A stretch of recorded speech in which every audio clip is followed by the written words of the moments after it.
So yes, hi, I've made it through the snow to be here, which is very good news, otherwise it might have been a short event. So as it says, I'm Deputy Director for Careers and Basic Skills. What that means is that my team in the Department for Education is responsible for kind of all the government policy around careers, advice for young people and for adults. And I'm here with a kind of dual hat on because I also am an enterprise advisor myself, working with a school near Oval, which I've been doing kind of since September. So I know people are at different stages of their kind of journey in terms of whether they've been matched with a school or whether they've been doing this for years.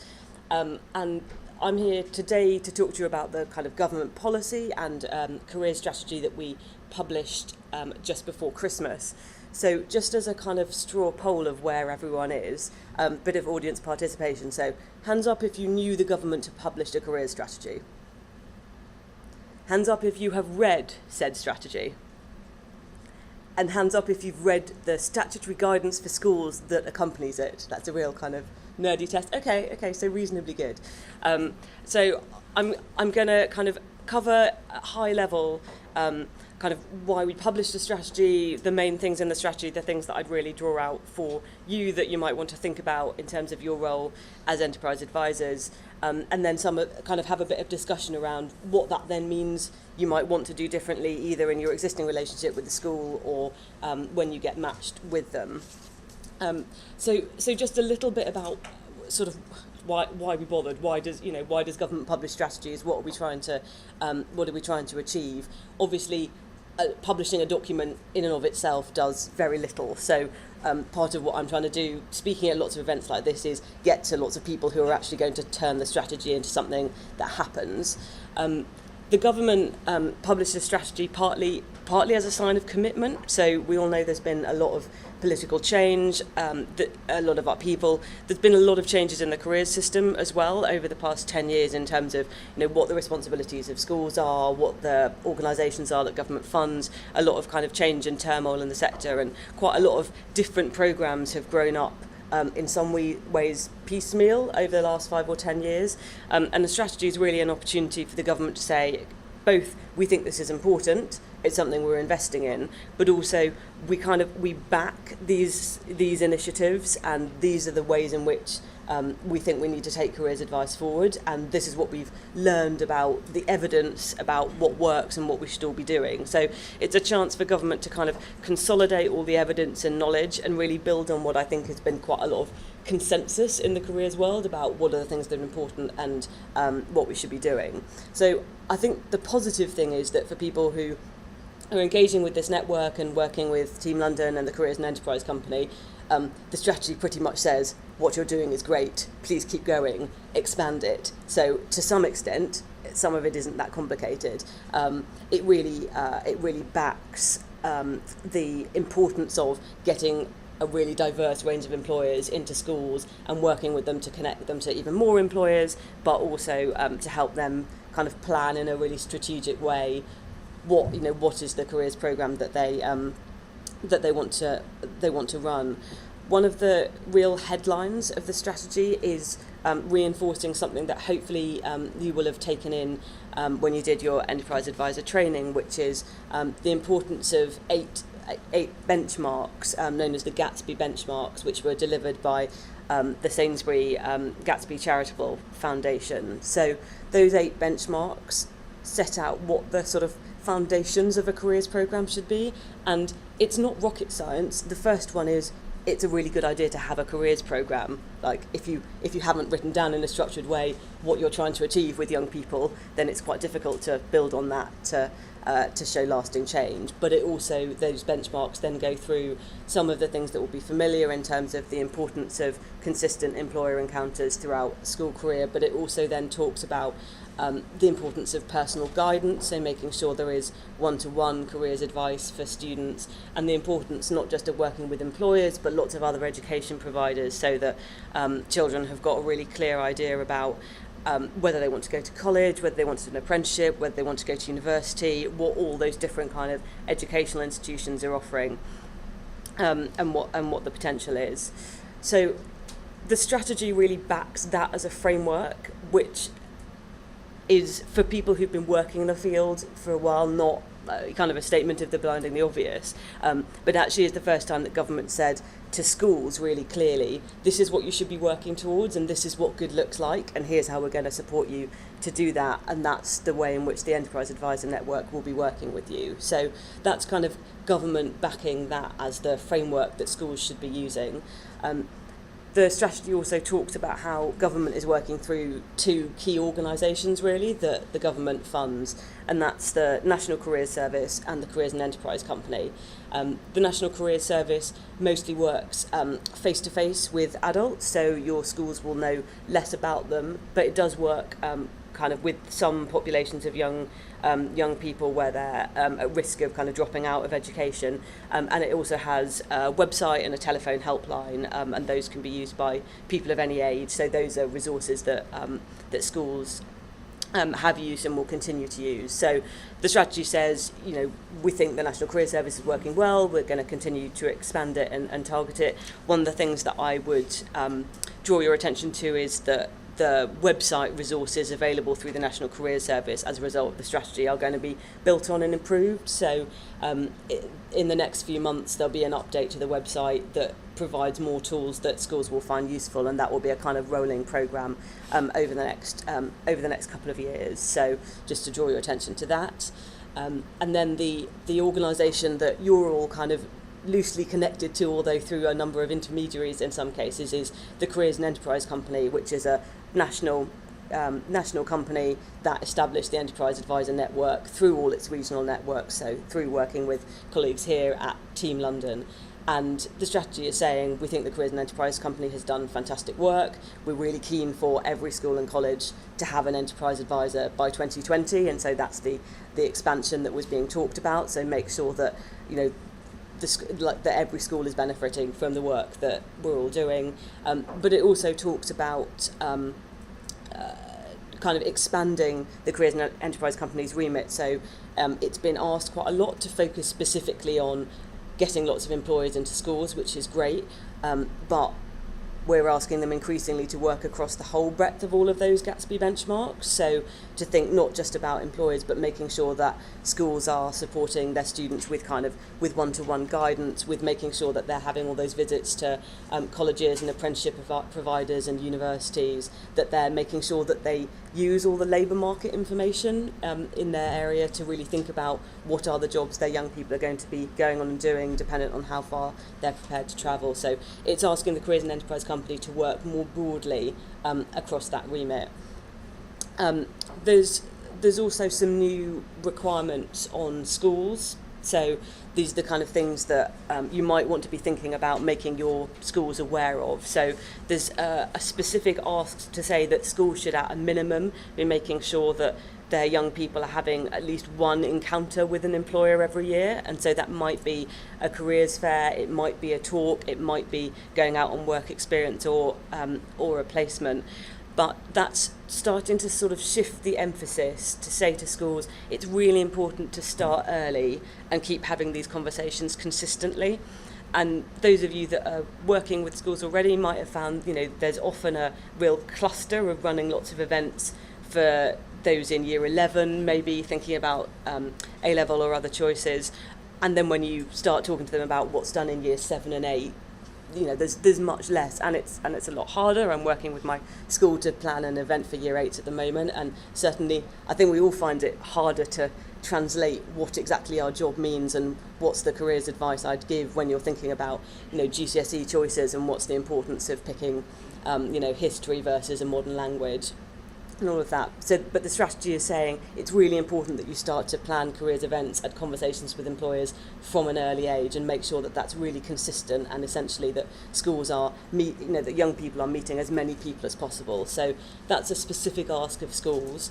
Another ask of schools that the strategy sets out is saying you should set out what your careers programme is and put something on your website. So it should be the sort of thing that a parent or a young person can say, okay, if I'm joining this school, this is kind of what I'd expect. In year 7, I'll have a chat with these people. In year 8, we might think about these kind of choices. And then when by the time I get to year 11, I should have done all these things. And that's something that we'll be expecting schools to put on their website and make clear, so that so that parents and young people can understand what they're doing. And I think there's two more things I particularly draw your attention to. One is talking about the role of a careers leader within a school. So this will generally be, for most of you, the person you end up interacting with. But the person who is thinking about what the careers programme looks like in a school, you know, they might be a kind of member of the SLT and a deputy head. They very often will be a kind of more administrative manager. They might be thinking about careers alongside lots of other things. So the person I work with is also the exams officer. I think that's quite a kind of common model. And sometimes those people will have very little connection to their SLT or kind of support from a more senior manager or buy-in from the governors in the school. And they might be doing that job without necessarily having had any training. And what the career strategy is saying is actually, in order to deliver what the strategy is asking, every school and college really needs a named person that thinks of themselves as a leader for careers and has gone on some kind of training that supports them in that role. And the Careers and Enterprise Company is actually shortly going to publish a kind of role description that sets out, you know, what are all the tasks, what do we think that person is doing. And one of the things the strategy is saying is that the government's going to fund training for a kind of initial cadre of careers leaders in schools to support them in undertaking that role. And we hope essentially we'll grow the training market for people undertaking those roles so that they can be doing them with a bit more support and training. So that's just something to be aware of in your role, that the strategy says that schools will need to also on their website name who their careers leader is, but also for people in that role there will be increasingly opportunities for structured training, and some of that will be paid for by government. So that's something to be aware of.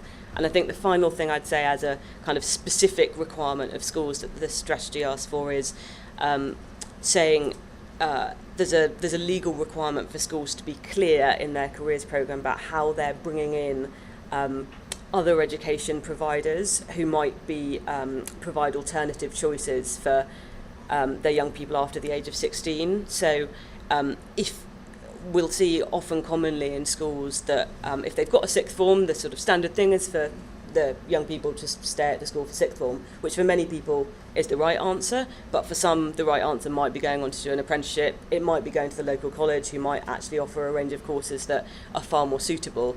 And sometimes young people are making those choices kind of just going down a default pathway without much understanding of what the different options are.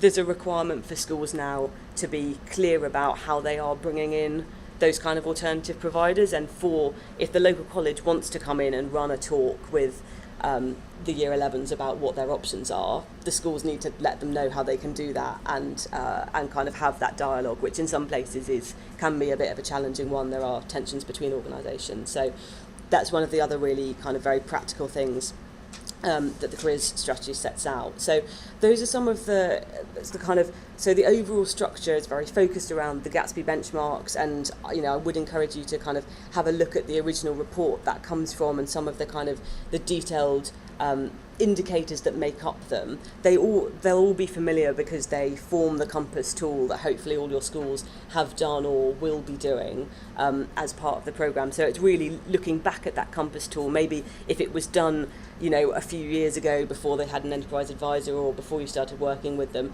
look at it again and really focus in on what are the areas in which the school could improve and kind of focus your activities on some of those areas. So that's the strategic framework. There's a couple of really specific asks of schools in terms of the making sure there's an encounter every year, putting their programme on their website, having a named careers leader. And then there's a whole raft of things in the strategy that are kind of a bit less relevant to you immediately because they're talking about trialling different approaches and kind of funding for specific initiatives which your schools may or may not end up being involved in, and there aren't yet details of how they can apply to be involved in that. So it's a kind of a little bit too soon, but there are some really specific things about, for example, the importance of careers in STEM, so science, technology, engineering and mathematics, and the importance of schools focusing on that, and some kind of specific trials that we'll be running in that area. Also some trials around what works in primary schools. So there'll be various kind of pots of money that we'll be asking interested schools to bid into. the Careers and Enterprise Company is going to publish an implementation plan in the next couple of weeks, which will set out some of the more kind of pragmatic, these are the next steps, these are what we'll be doing to deliver the strategy. So I encourage you to have a look at that when it comes out, and they'll also be publishing this document around careers leaders and setting out what that role looks like. So I encourage all of you to kind of keep an eye, because there'll be quite a lot of documents and publications coming out, and there might be opportunities for your schools to kind of get hold of little pots of money to help them with various things. So that's something I'd encourage you to think about. But I think the overall message is saying that actually, we back the Enterprise Advisor Network. We think it is working. We're really keen to scale it up. And I think events like this are really sort of, the idea is supporting people to have a greater depth and understanding about what that role means and how you can make it work. So that's what I was kind of mostly planning on covering. I think the idea is that we have a bit of discussion on our tables about the implications of the strategy and what this means for what we're doing. I don't know if it would be helpful if you want to ask some Q&A now, if you've got some immediate kind of, I don't know what you're talking about, you didn't cover this thing that I was expecting you to. And then maybe we go into the discussion. Does that sound good? So does anyone have any immediate questions? And if it's total radio silence, then we'll have our group discussions next. Yeah. So you mentioned obviously a very structured program that you want us to follow in the next schools, and forgive me if these are sort of listed impacts that will receive next. But is there a structured program of actually implementing, so structured steps of how to, as opposed to what? Yeah, so that's another thing that's being worked on. So I know that the Gatsby Foundation have got a toolkit they're developing that I think is coming out in a month or so, and the Careers and Enterprise Company have got some resources as well. So I think actually the kind of the framework itself is quite intuitive, like it's quite obvious, I think, from looking at it, the sort of things that are being talked about. But there are more structured toolkits that are coming, and some resources do exist already.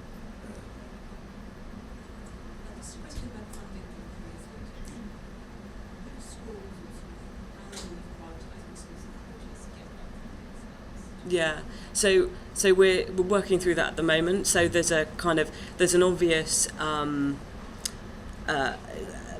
bias towards kind of areas of the country that the Careers and Enterprise Company term as cold spots. So, essentially looking at all the obvious metrics in terms of the kind of socioeconomic disadvantage, but also, numbers of employers, looking at metrics in terms of, girls taking STEM A levels and things like that, other survey data about where careers advice is poor and weak. So they've got quite a good idea of the sort of the areas of the country that are most in need. And then there's obviously, you have to get really very precise and localized in terms of what that means kind of in an area or even within an individual school. So that's all kind of being worked through at the moment, and the Careers and Enterprise Company are publishing a document in a couple of weeks which is setting out sort of their initial thoughts about this. One of the other things I didn't mention, because obviously it's kind of, it won't be everywhere, as the strategy talks about 20 careers hubs across the country, so trying to bring kind of clusters of schools and colleges together to work together, whether there are things that they can just do once, because if you're in an area where the labour market's all very similar and you're all kind of looking at the data, then that's something you can do once rather than multiple times. So there'll definitely be some focus of the careers leader training within those 20 areas, but by no means exclusively. And I think one of the other things we're looking at is, so government's funded initially enough for 500 people to be trained in schools around the country, but this is something that when you talk to lots of employers, and lots of people other than government also see the benefits of investing in this. So it's very much a kind of an idea that the government puts in some funding and pump runs the system, and then we're hoping to get more people on board to be able to spread it more widely.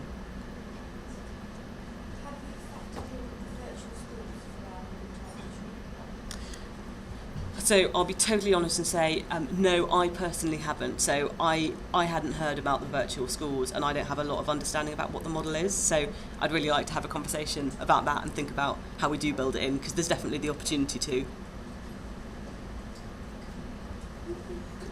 sorry, with the 20 careers hubs, Yeah. is there any thought about how that might work in London? For example, are you expecting certain boroughs to work together, or there are no initial plans? So that is all still being worked through. So I think it's the what we're trying to balance is the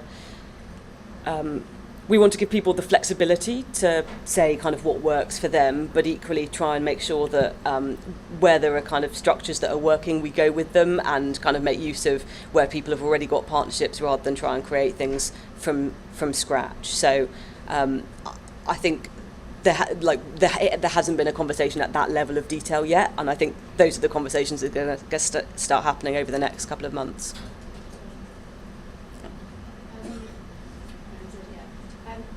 I find a lot with sort of schools, like advice schools or for schools in terms of careers, is around sort of what industry and what roles are available. But one thing that I always found was really missing, I work with self-employed people, so I suppose it's one way of planning. But one thing I find is really missing is, oh, this is fancy now, is the different ways in which you can work now. And I find particularly if you think of things like apprenticeships, everyone goes for, we're in KPMG for example, but if you're thinking of normally people are going for these big companies, but actually they might be better suited to a smaller organisation or working for themselves. Mm-hmm. So has there been any thought around implementing ways of working as well as industries and sector roles? So I think that's one of the things that actually I'd say is the real value of the Enterprise Advisor Network. So, I mean, I think I'd more reflect on that in terms of, I feel like when I'm having the conversation with my school individually, I am thinking about that. And, for example, the event that we're running for their Year 9s in a couple of weeks, we're really trying to get no one who's coming to speak does a traditional job. Everyone is self-employed or does a job that you never ever would have thought about because doesn't fall into a kind of neat job description, isn't on a list. So I actually think that's we are thinking about it in terms of government, but if government writes a strategy that it says, it's really important that you consider the value of being self-employed or whatever, that doesn't mean very much. I think actually that's something that we all should be kind of thinking about in terms of the conversations that we're having in terms of how we make that a reality for schools, because I think we can bring in some of those different voices.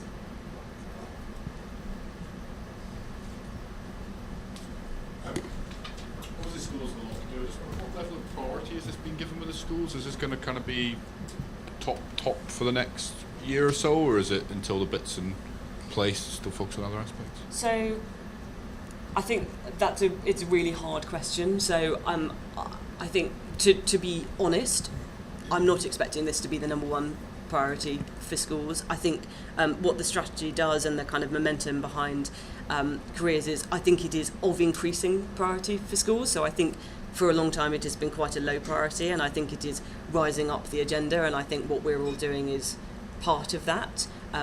There are definitely some new kind of requirements, and some of those are legal ones, and I think that schools as a result will kind of start to see implications if they aren't kind of moving in the direction of that. So I think it's a kind of trajectory of increasing priority, but I'd be quite surprised if I haven't yet had a conversation with a head teacher who genuinely says, I think that careers advice is more important than any of the exam results that any of my students get.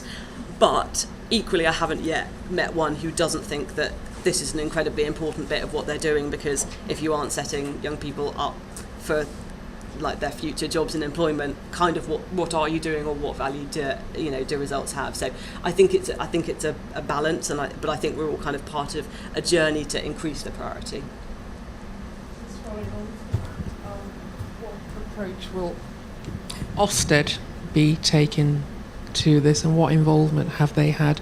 Yeah. Because that's something the schools will take very seriously. Yeah, absolutely. So Ofsted already do think about careers advice. So in their kind of handbook for inspectors, in a technical sense, it's kind of written under the judgments in a number of areas. Careers is one of the things that they can look at. We're working with Ofsted to make sure they understand what the strategy is and the implications, particularly of the new statutory guidance for schools. So Ofsted will be aware of that, and so we would start when they're looking at careers under their existing handbook, they'll start to say, okay, well, government has now set out what that means. It's these benchmarks. So can you tell me what you're doing against them? And there's a specific shift in the requirement for colleges, where actually it's now careers advisors a sort of mandatory line of inquiry in college inspections. But the strategy doesn't, in and of itself, change what Ofsted are doing around careers, so they'll continue to look at it in the same way. That's partly reflecting the fact that we recognise the benchmarks are incredibly challenging. So all the data that we've got about where schools are against them at the moment is, there are incredibly few schools that are meeting all of them, and most are only meeting a couple. So there's also a kind of recognition from government that it's a kind of journey that schools are going to go on in the next few years, and that it would be counterproductive to have all schools being beaten over the head in 6 months for the fact that they haven't achieved all of the benchmarks. I'd be delighted if they've all made a bit of progress towards them.